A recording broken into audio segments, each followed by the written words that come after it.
It's over. Was it supposed to be like this?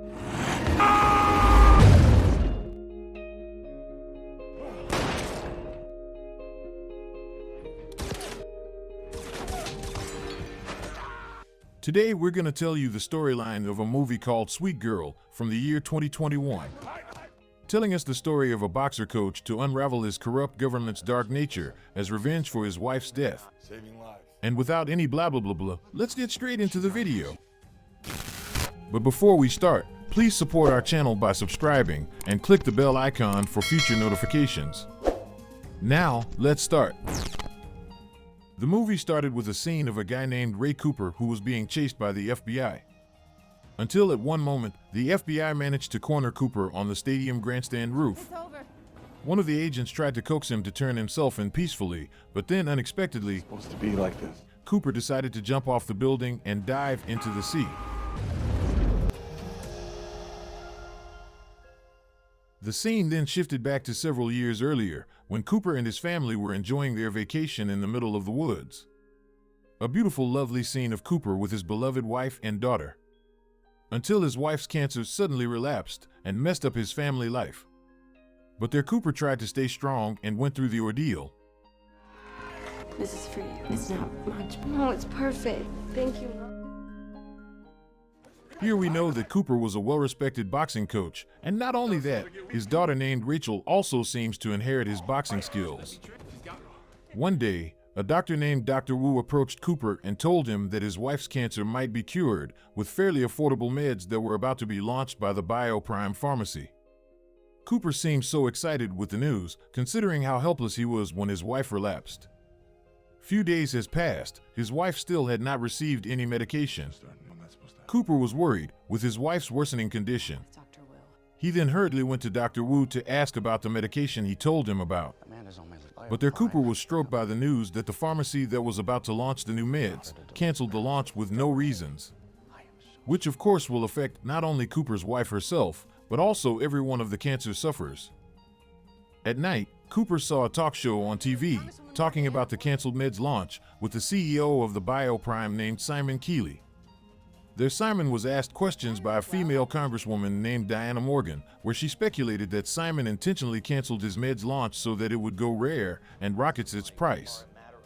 There, Simon defended himself by telling her that the production cost wasn't comparable with the price, and his company decided to withdraw it from the market.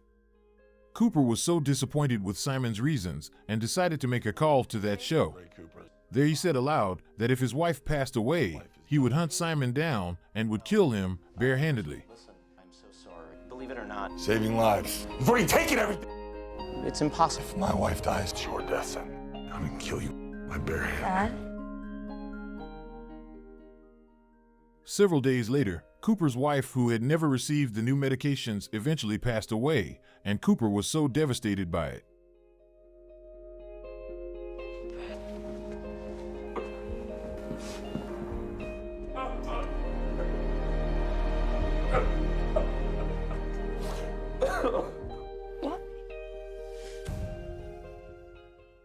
Scene then shifted to a few months later, where Cooper was training, killing time, but seems like he hasn't moved on yet from his wife's death.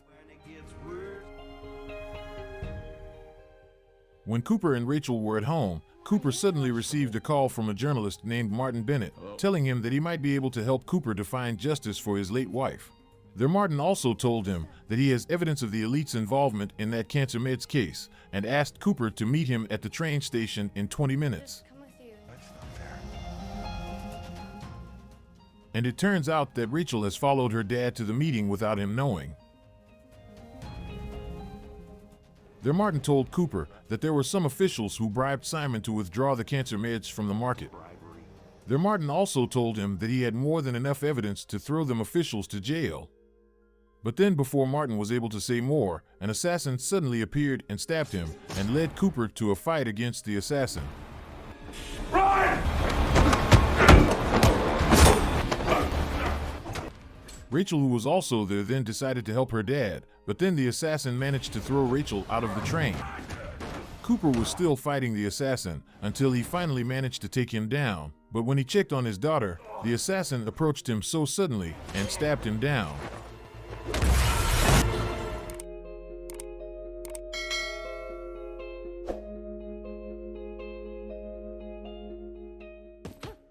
2 years later, seeing Rachel, who keeps training so hard, but here also known that she went through a trauma from the train incident.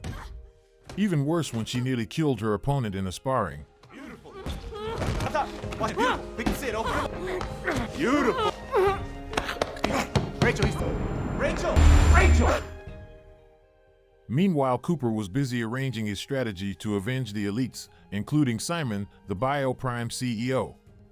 One night, Simon was attending an auction event with the officials. And there was also Cooper, who disguised himself as a waiter. There, Cooper purposely spilled a beverage on Simon's suit and forced him to go to the restroom with 2 guards alongside him. But then suddenly, Cooper appeared and attacked him. There, he managed to corner Simon and asked him about the bribery issue he heard from Martin. And there Simon said that there was a man named Vinod Shah who told him to stop the cancer med selling. Not long after, Simon's bodyguards appeared and attacked Cooper and forced him to kill them.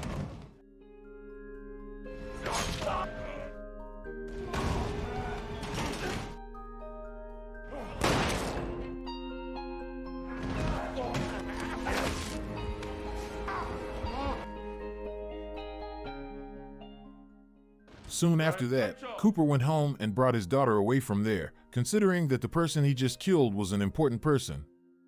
After driving pretty far away, they decided to stay in a hotel for the night. There, Cooper put a bell bracelet on the door just in case. And sure enough, the next day Cooper was woken by the bell sound caused by 2 assassins who were there to assassinate him. Until finally a fight occurred between them. And with his fighting skill, Cooper managed to defeat them one by one.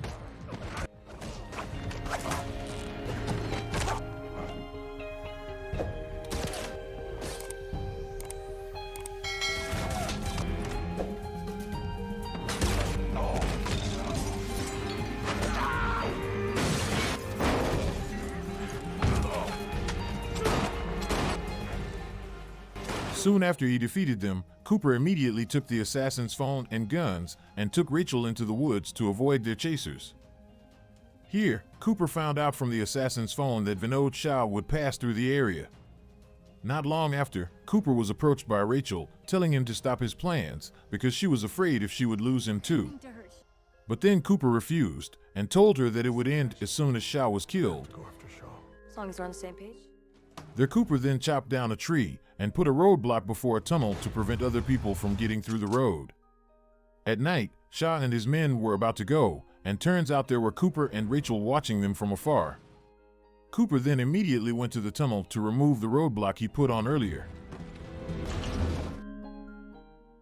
Until when Shah went through the tunnel to know that the road was blocked by the tree Cooper had chopped before. Something's wrong. Shah, who just realized that he was in danger, then told his men to back up. But then suddenly, Shah's men were crushed by Cooper almost immediately. Seeing that, Shah then told his driver to break through the blocking tree, but then there was the assassin who suddenly attacked Shah and his driver.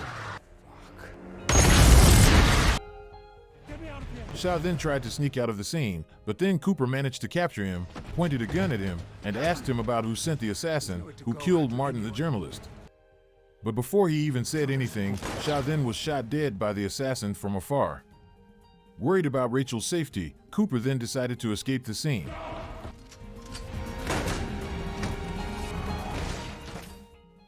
Cooper then stopped his broken car midway and continued the way by foot until he found a tow truck and decided to steal it for them to use. Let's go. Until they arrived at a junction where they saw the assassin's van parked at a local diner beside a police car. Cooper and Rachel then decided to go to the diner since there were also some police officers there. There, Cooper told Rachel to seek help from the officers if anything happens. Cooper then sat beside the assassin, who was known as Amos Santos. There, Cooper asked Santos why he killed Martin and Shah. Santos then said that he was just doing his job to clean his boss name. There, Santos also said that he only has one last target to eliminate, the one person sitting beside him, who was none other than Cooper himself. Cooper then asked Santos again, this time about who Santos' boss really was, and threatened him to tell the police officers behind them about his acts if Santos didn't tell him the truth. And finally, Santos revealed that the person behind his hunt was none other than Diana, the congresswoman. Rachel, I'll see you soon. On the other hand, the FBI concluded that Cooper was the one behind Shaw's murder, since they had found Cooper's car and his fingerprints on Shaw's body. Back to Cooper and Rachel, who have just entered the city, who were so unlucky because their existence was immediately detected by the traffic cameras and made the FBI go for them right away. But then, unfortunately, Cooper's car was stuck in the traffic. Cooper then realized that he was the one wanted by the FBI and decided to run away, while Rachel went missing from her seat. Cooper then keeps running away from the FBI chase, but then he was cornered on a stadium grandstand roof.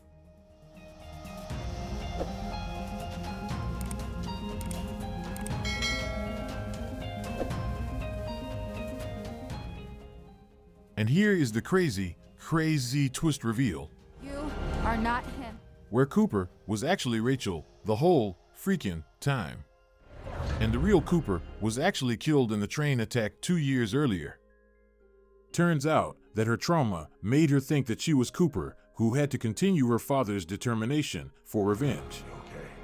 Rachel, who was awakened by the FBI, finally realized that she was not her father. But then Rachel, who wants to finish her mission, then decided to escape and jumped off the roof into the sea. Rachel was exhausted and fell unconscious. And when the FBI were about to take her to the hospital, she suddenly awoke and attacked her rescuer, even making the car she was in overturn.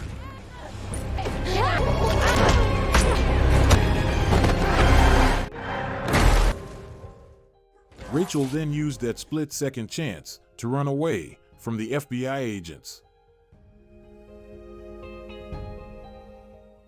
The next day, Rachel went to a place where Diana Morgan was campaigning for the Democratic Senate position. Rachel, who was there to eliminate Diana, then discouraged that intention after she saw Santos in the crowd looking for her. There, Diana shows her really good imaging to the crowd, telling them that she was the one who made the Bioprime company market their cancer meds again. Long story short, when Diana was on her way to her office, it turns out that Rachel was following her sneakily, until Rachel was faced with Santos and forced her to a fight against him.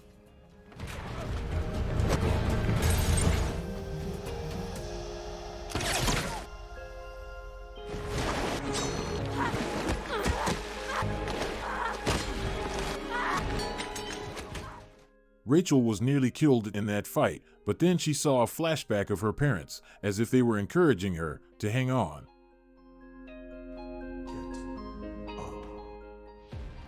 And right then, Rachel managed to turn the condition upside down and managed to kill Santos.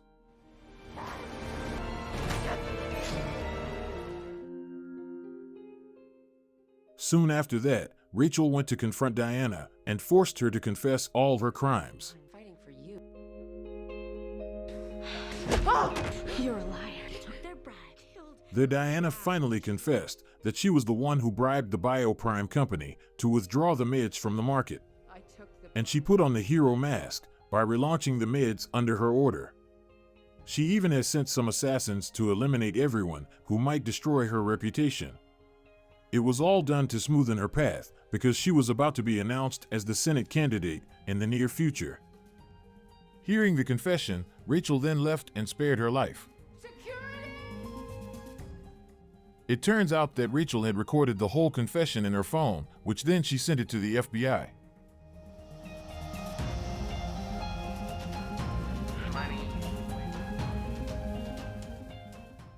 The next day, Rachel went to the airport to leave that state.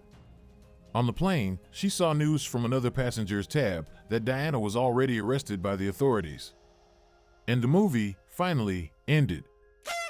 What do you think of the movie? Great plot twist, Drop your thoughts in the comment section below. Don't forget to hit like, subscribe, and ring the bell icon for future recaps notifications. And if you have any movie you want us to recap, please do tell us in the comment section as well. And until next time.